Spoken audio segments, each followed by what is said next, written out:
Добър вечер, красиви хора, приятели на изтънчения вкус и естети във всички посоки.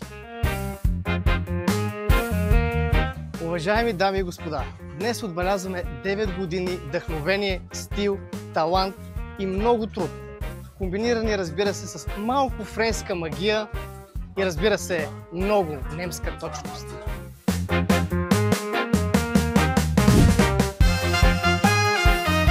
Цифрата 9 е финалният щрих на съвършенството. В нумерологията девятката е като стар майстор фризьор. Видял е всичко, знае какво работи и не се страхува да отрежи излишното. Тя символизира завършеност, мъдрост, състрадание и красота. Точно като 9 вдъхновяващи години на ателие за красота Аврам Големечков.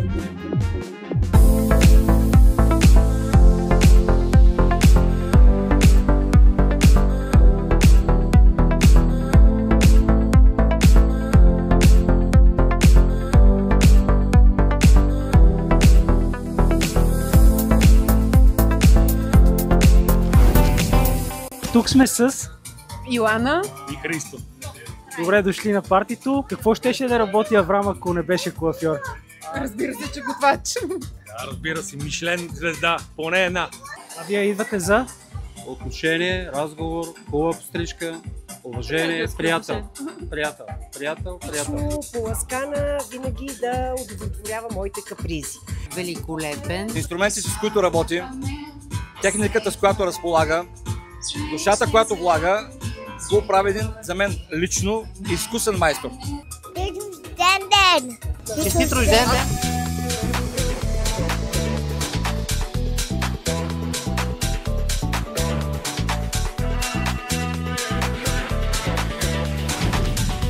Здравейте, добре дошли. Може ли да се представите? Ами аз съм Дани.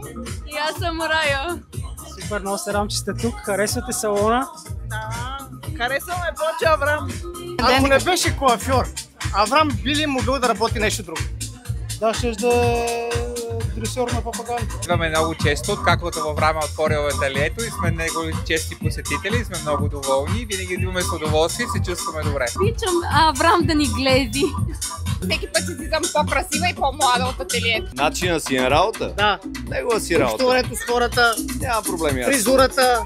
Фризурата съм доволен. Идваме от 400 км специално за процедури при Аврам и винаги е голямо удоволствие да сме тук. Експериментите, които прави с моята коса и винаги му се доверявам абсолютно без никакво съмнение с това, което прави. Коя ви е любимата процедура тук в студиото?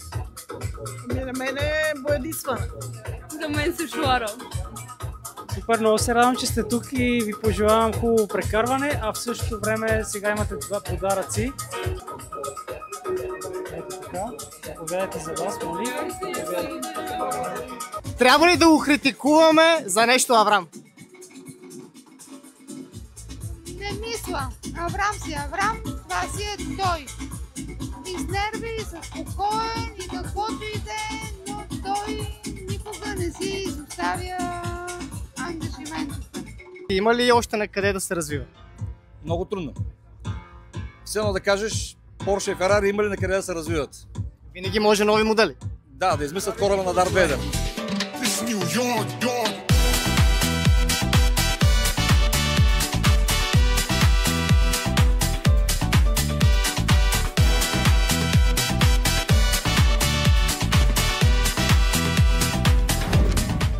По принцип, човек е хубаво непрекъснато да се обучава в живота, да учи нещо ново, така че според мен е хубаво, че ходи на обучение непрекъснато, защото така знае новите тенденции.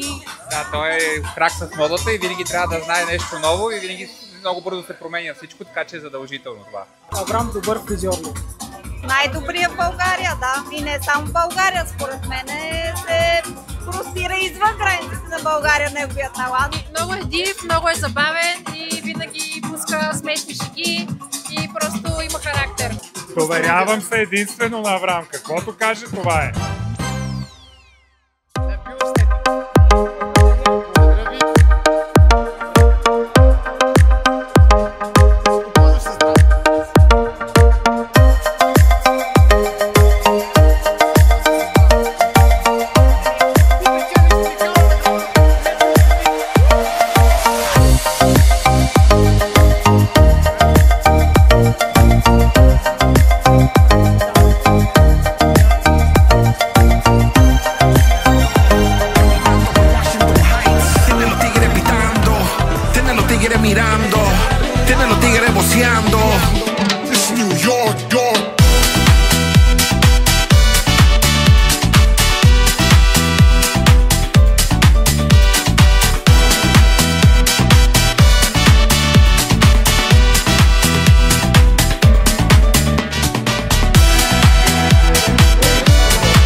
tigres mirando, tienen los tigres voceando, caminando por Washington Heights, tienen los tigres pitando, tienen los tigres mirando, tienen los tigres voceando.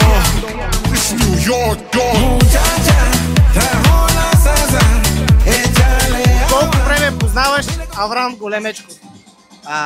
Да не говорим в цифри, от деца се познаваме като цяло. Той много често посещава разни форуми в Париж, в Лондон, иска постоянно да се развива. Да. Според теб, трябва ли му още уроци? Не, мисля, че си е абсолютно завършен професионалист. Може да вземе още 2, 3, 4, 5, 6, колкото там си реши. И да разшири салона. Фризьори при него, които да обучи и да разшири на салона или бройката на салоните. Общо взето всичко е много добре. Като почне да увеличава площта и персонала, вече той ще е още по-добре.